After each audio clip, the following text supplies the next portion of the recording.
love the chase and the hunt, and I set the pace when I'm running. I always take what I want and I always give it 100. Don't need a bank, no I'm funded. Play the game like it's nothing. I'm always thankful for something. Don't take for granted, stay humble. Now wake up, it's time to look at the enemy. Look in the mirror if he is no friend to me. It's not. Don't forget to subscribe and push the notification bell for you not to miss our upcoming updates.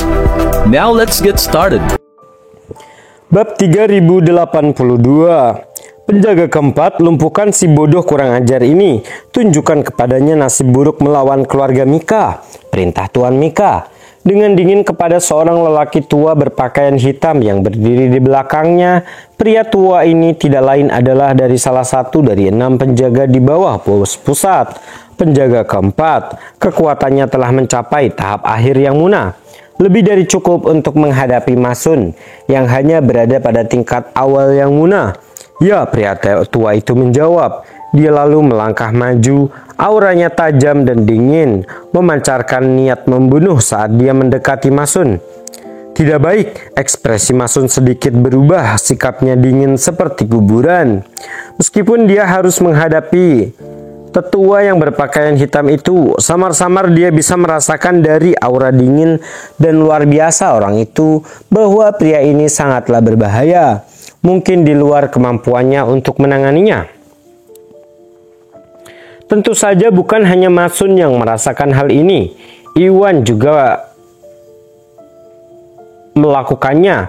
Dia tahu bahwa keluarga Mika adalah salah satu dari 4 kekuatan teratas di wilayah tengah dan Masun saat ini tidak memiliki perlengkapan untuk menghadapi para ahli Mika. Iwan membuka mulutnya siap memerintahkan Masun untuk mundur dan menangani sendiri situasinya. Namun sebelum dia belum sempat memberikan perintah, tiba-tiba terjadi perubahan. Berhenti. Saat itu 2 mobil mewah melaju dari kejauhan dan berhenti di dekatnya.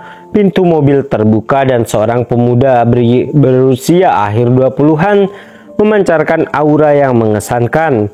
Melangkah keluar di belakangnya ada 2 pria tua dan 4 pria parubaya dengan aura garang. Mereka semua keluar dengan cepat. Yang memimpin sekelompok itu tidak lain adalah Hauser Joko, putra tertua dari keluarga Joko. Di samping Hauser dan bawahannya ada orang tua yang tampak penuh hormat. Pria tua ini adalah penatua ketiga keluarga Summer yang sebelumnya dikirim untuk mencari bantuan dari keluarga Joko. Tetua ketiga memenuhi permintaan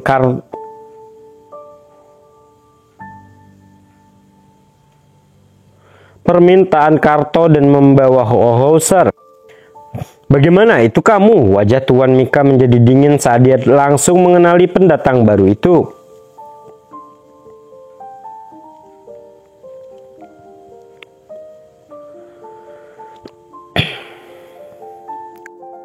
Tuan Mika, saya tidak menyangka akan bertemu Anda di sini, kata Hauser agak terkejut. Keluarga Summer hanyalah satu dari banyak kekuatan bawahan di bawah keluarga Joko dan tidak terlalu penting bagi mereka.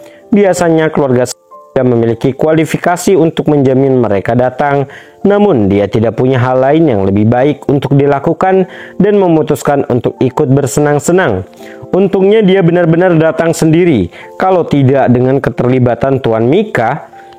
Jika keluarga Joko hanya mengirimkan beberapa ahli, mereka tidak akan mampu bersaing dengan orang terkemuka seperti Tuan Mika. Bagus, ini luar biasa. Karto dan anggota keluarga Summer lainnya sangat gembira atas kedatangan Hauser dan buru-buru menyapanya dengan hormat. Tetua Summer, apa yang terjadi di sini? Apakah keluarga Summer mengalahkan orang-orang Noto? Hauser pun bertanya, heran melihat banyaknya keluarga Noto yang terluka parah, tergeletak di tanah.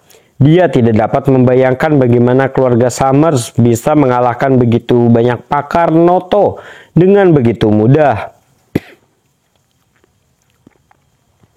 Tuan Joko, para ahli Noto ini dikalahkan oleh bawahan Tuan Gusnadi, bukan oleh keluarga Summer, Karto menjelaskan, menunjuk pada Masun yang berdiri di depan kerumunan dan secara singkat memberitahu Hauser tentang Masun. Aku mengerti, Hauser mengangguk menyadari. Dia lalu melirik Iwan yang berdiri di samping Karto dan kemudian ke arah Masun di depan.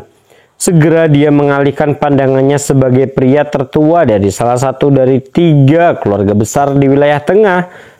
Statusnya sangat mulia dan keluarganya memiliki jumlah artis bela diri di tahap yang muna yang tak terhitung jumlahnya. Iwan tanpa asing, bukan seseorang dari lingkaran elit yang sama di wilayah tengah. Bahkan jika Iwan memiliki bawahan yang muna, itu tidak berarti apa-apa bagi Hauser. Fakta bahwa dia bahkan melirik Iwan dan Masun sudah cukup murah hati.